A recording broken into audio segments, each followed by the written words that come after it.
Welcome to Good Day Gardening. I am your host, Jacqueline Rhea, and this is my garden. I want to give you a very quick update today. I want to show you my summer garden, how it's been doing. It's towards the end of my vegetables, so I want to show you that and a couple other cool things. So let's begin, and I'll start with actually my tomatoes right here, right behind me. Okay, so this is, I think, a grape tomato of some variety. Don't ask me what kind, I have no idea. It planted itself, I did not put it here. I don't know where it came from. So, but beautiful, gorgeous tomatoes.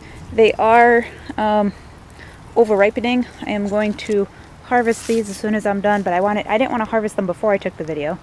So you'll get to see them. And they go all the way down to the bottom. I mean, it's just loaded with red tomatoes. So, and they'll have to finish ripening inside because they're not going to make it too much further. Some of them are already rotting. Some of them are cracking open because we've had so much rain lately. Everything's getting too much water. I turned off the irrigation so that they wouldn't get so much water, but they're still cracking anyway. I got a lot of other stuff that's doing the same thing. So, and the basil off to the right, which is looking kind of I haven't been taking care of that. That's not the one that I harvest regularly. So, and then I have this red leaf guy right here. That is a cranberry hibiscus right next to one of my peppermints. So, and then I've got more cranberry hibiscus. They pop up wherever they want. So the seeds are very prolific, and they do whatever they want. They pop up all over the place. There's a butterfly. Whoops. There's the butterfly. He's lost in my bamboo muley. Don't know what he's looking for, but anyway. Alright. So this is the last of my no-heat jalapenos. I had 3. Now I'm down to 1. It's doing really good. I've got jalapenos on it. See, I got a couple right there. And I got another one over here. So I'm really pleased that it's coming back. I'm going to have to take cuttings off of it so I can start new plants so I don't totally lose them. Alright, now this is one of the 2 Everglades tomatoes that I got. They're little tiny things. Look at the difference in size between these things. So, see the great big grape tomato and little itty bitty tiny Everglades tomato. I've had a couple of them so far. Let me go ahead and try another one. They are more acidic than I usually like. Yeah, they're pretty acidic, but they have a good tomato taste. So, but you're gonna need a whole lot of them to make anything.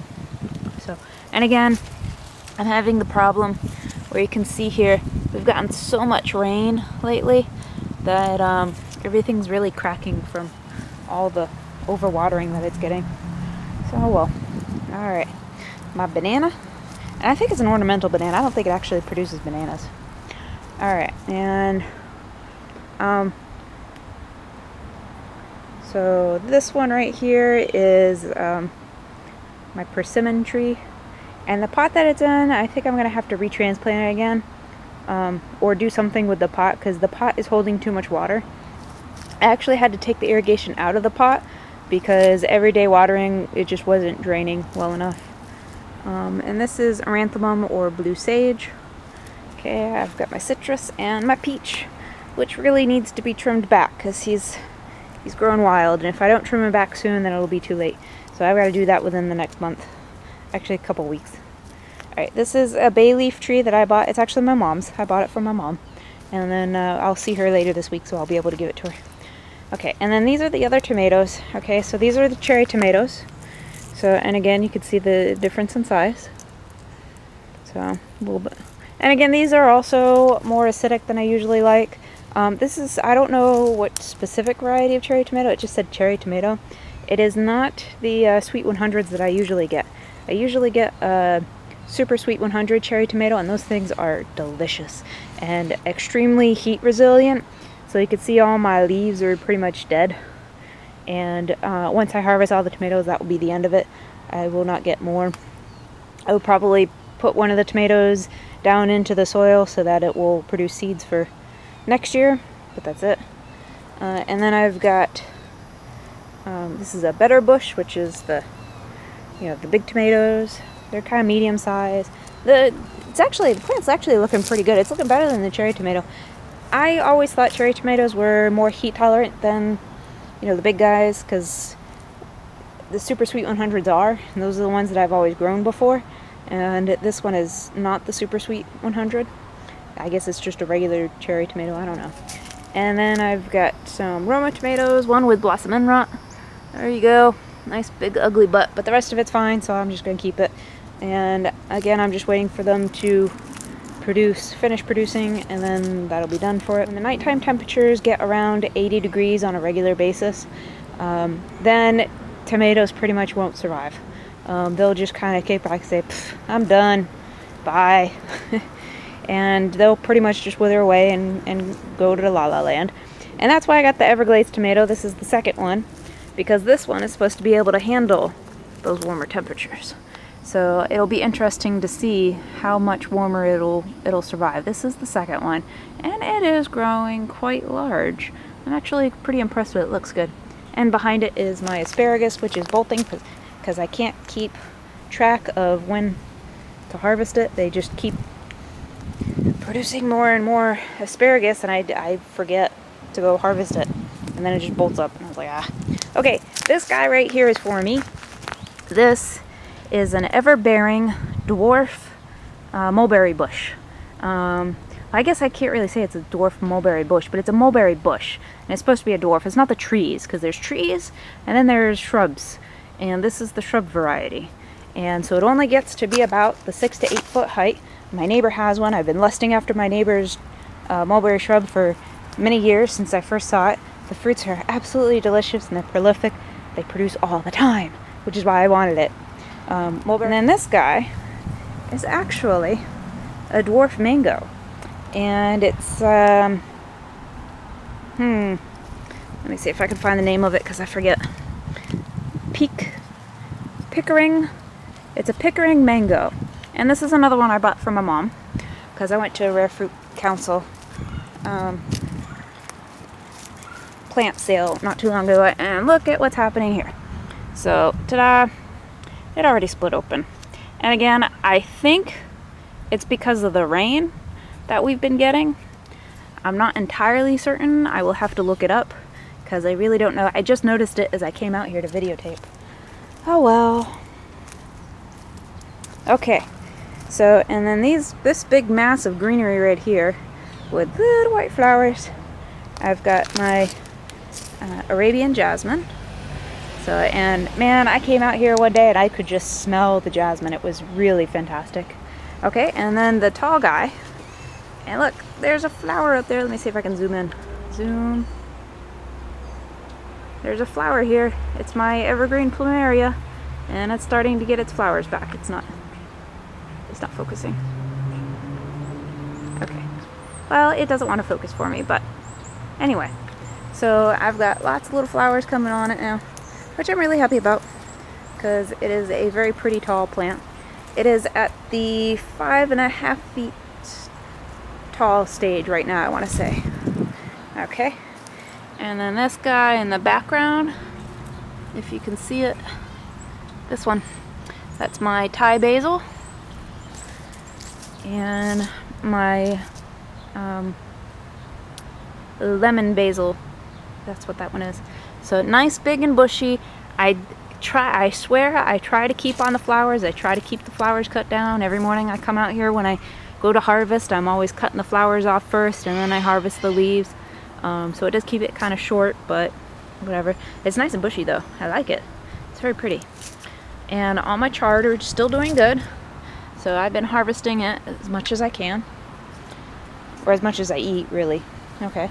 And then I've got the eggplant and another Thai basil all in one pot. Now, I'm a little sad that it hasn't produced an eggplant yet. And I don't know if it's because I just fertilized yesterday. So maybe it just needed some fertilizer. I don't know. They're all in pots, so I can still fertilize. Okay. My parsley is leaning over. Okay, so here's the story on parsley. I did not know parsley had a flavor because, you know, you get parsley in the restaurant. It's always a little garnish on your plate. You eat it and it has no flavor. Well, then I grew parsley and surprise, surprise, it has a flavor. And the flavor is very reminiscent to cilantro, but not quite as potent. I don't like cilantro. I don't really like parsley if that tastes like cilantro. So, well, next year I'll try the curly leaf variety instead and see how that goes. Okay. And this is one of my mints. I think this is the Yerba Mate mint. I have to look it up. I forget which one went. Yep. Yerba Buena. Yerba Buena mint. I know Buena means good. I don't know what yerba means. Okay, and my Vicks plant is going crazy. I have actually pruned it back a couple of times, and it still grows crazy.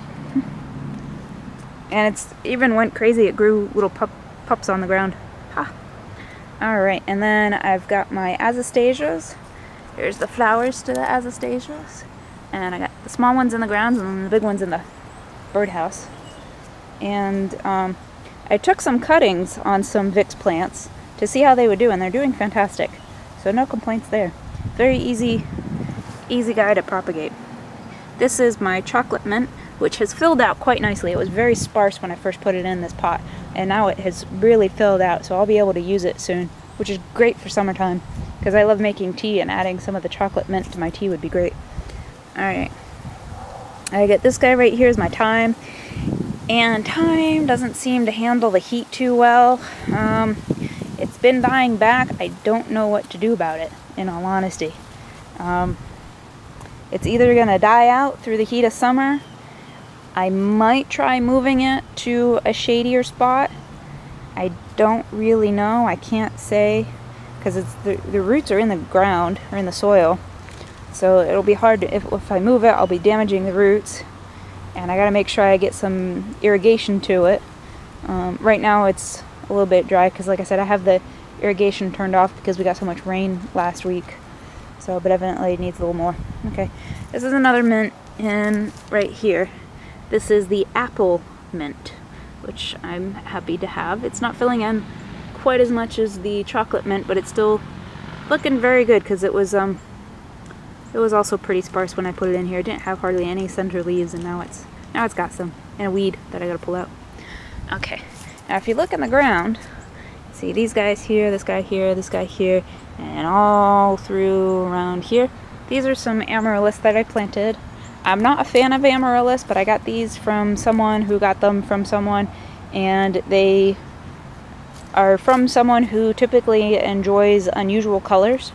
So I have no idea what varieties they are. I have no idea what color is going to come up, so I went ahead and planted them just to see what color comes up.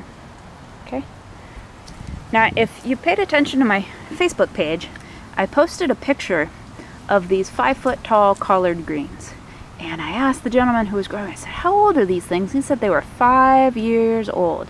I could not believe it.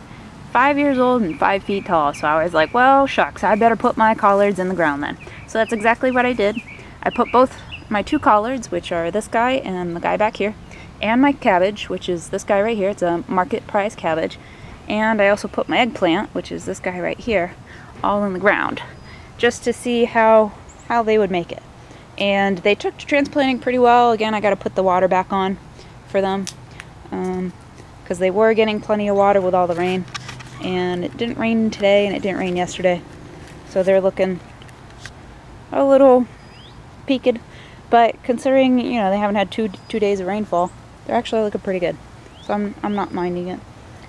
This is the sweet basil that I usually harvest from. Again, it's mostly, if you have basil, it's going to be the flowers. Keeping on top of the flowers is the biggest part, just so that the pungency of the leaves doesn't get too pungent. Okay, so next group of tomatoes, which are looking pretty sad, is these guys. Now, this are some seedlings that popped up. It was supposed to be a patio ox heart tomato. So you can kind of see, whoops, the heart shape in the tomato. It's not really great specimen, but let's try one of these guys. You can almost see it. It's not quite. It's got a little point at the end. So, but they, you know, were supposed to be heart shaped. They were sold for Valentine's Day as a Valentine's tomato gift. I don't know, kind of weird, but I bought one because it was interesting, and then it set seed, and then the seed sprouted, and then that's what I did with it. Okay, now this is another big tomato, and look how beautiful it is. All right, so I'm actually quite pleased.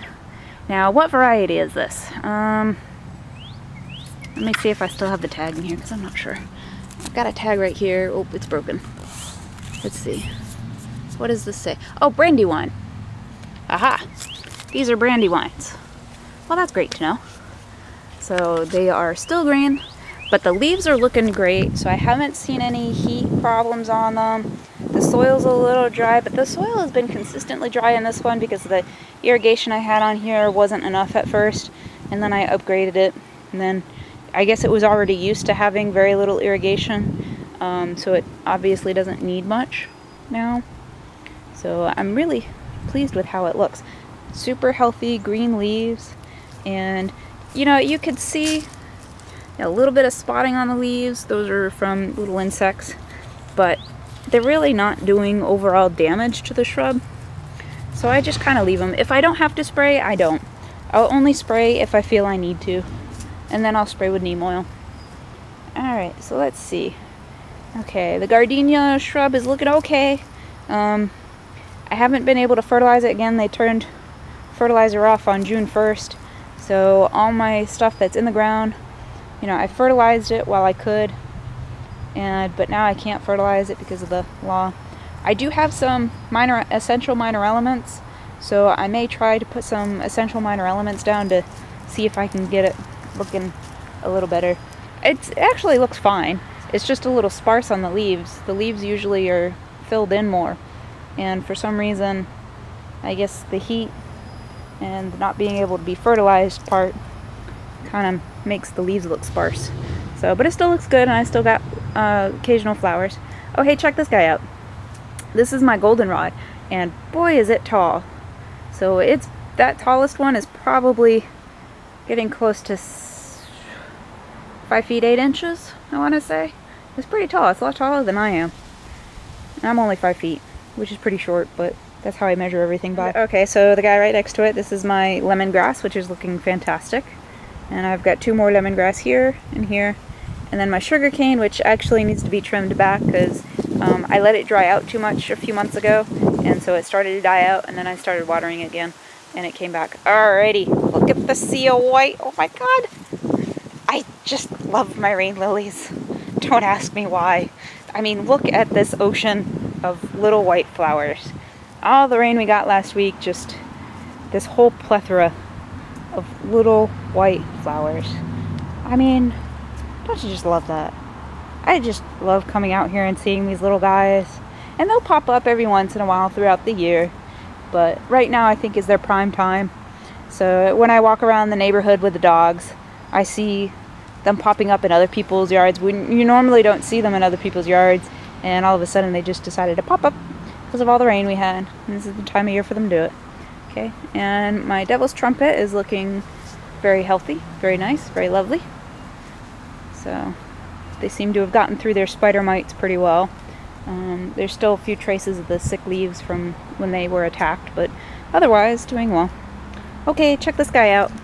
Alright, this is the Wumpy that I put out. This is actually a weed right there, but this guy right here is a Wumpy, and I got it from the lovely Miss Leslie. She has a giant Wumpy, and I finally got to taste the fruits. She had some fruits that were ripening in her yard while I was visiting last time, and so I had a Wumpy fruit, and the Wumpy fruit it was sort of citrusy and not at the same time. It was like a kumquat, but with a little bit of something else in it, and I can't quite describe what. So, but it was really, really fantastic, and I super enjoyed it. And then my Amistad purple salvia, which is growing really large, and it is actually overshadowing my bulbine. So I've got to figure out how to cut it back from my bulbine and keep it. I may just cut it back drastically and see if I can get it to grow more upright. It was leaning over because the tree that's growing above it, I hadn't trimmed it back yet, and so it was leaning towards the sunlight. So, but now I've cut back the tree a little bit, so now it has some room some height to grow in. Okay, look, I got a pepper, and you can always tell which side the sun is facing on a pepper because it's the side that seems to ripen first. I've always noticed that the side that gets the most amount of sunlight is the side that ripens first. So I've got one there. I've got a little guy here. I've got a little guy here. I've got a little guy here. I've got a bigger guy over on this side. So I'm doing pretty good on peppers. Alright, now this is a mixed pot. Somewhere in there is a pepper, but there is also some red stripe amaranth, which is this guy. Now the red stripe amaranth is interesting to have. It does produce an interesting and pretty flower, but the leaves are edible. And you basically use them the same way you would use spinach. I've used them, I made some sub sandwiches yesterday with some fajita chicken, a sub roll. I added some of the leaves from here, some sour cream and some cheese and some other yummy stuff to it. It was really delicious. Alright, I got another pepper where the pepper fell off, so I gotta harvest it. And then this is an ornamental pepper. It randomly popped up. I don't know where it came from. I probably had one at some point and I don't remember. And so now it's growing, and as long as I keep it watered, it looks fine. And then this is another pepper, but I don't know what variety it is. Wait, I gotta tag.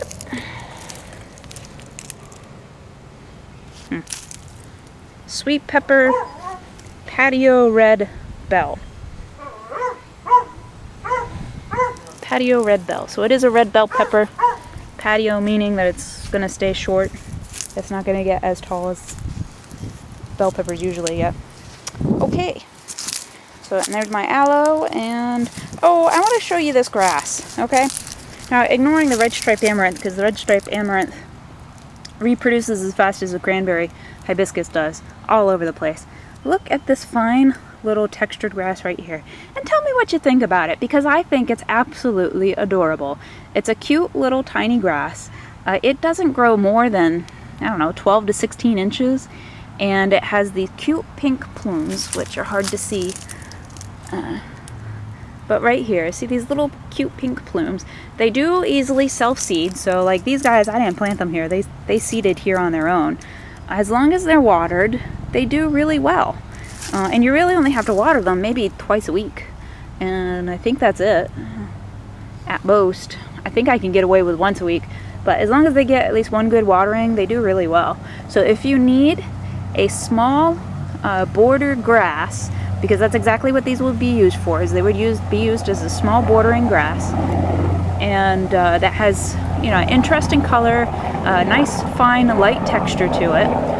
This grass is called Savannah grass. Savannah millii, I want to say is the name. I'll have to look it up to make sure, but I know it's called Savannah grass, and I just think it's absolutely adorable. So if you ever see it in the store, you'll know what it grows to look like. And it does self-sow its own seed, so if you buy one, you end up with several, because I've got now, in addition to the original one I got, this is the original, planted in the ground, and then it moved into a pot, and then they moved over here. Don't ask me how they ended up over here, I have no idea. So, but that's it. This is, you know, my white guara, which I just happen to be in a zone where it's cold hardy, so it didn't die out over the winter time, but it's looking a little sprawly. Alright. Oh, and this is my garlic chives. And believe it or not, there's actually onion chives living in there, like just past the aloe and before you get to the rain lilies. And there's also a peanut plant growing, because the squirrels love planting their peanuts in my yard. But there is onion chives growing in there. Now, the way you tell the difference between onion chives and garlic chives have very flat blades. Okay, so this is the garlic chives. Now, onion chives, the blades are going to be tubular, so they're going to be more rounded, kind of like that. Okay, the technical term for that is acicular, A-C-I-C-U-L-A-R. Don't ask me where I told you that. I just random trivia that pops into my head. Oh, and my Mexican heather next to my rain lilies, and my blue daisy is not blooming anymore, but it's looking great. So as long as I keep it alive, I'm hoping to get more blue daisies once the weather cools down. Yay! The blue daisies are so adorable. They got little yellow centers and everything. Okay. This is an avocado I grew from seed. I have plans for it. I just haven't done anything with it yet.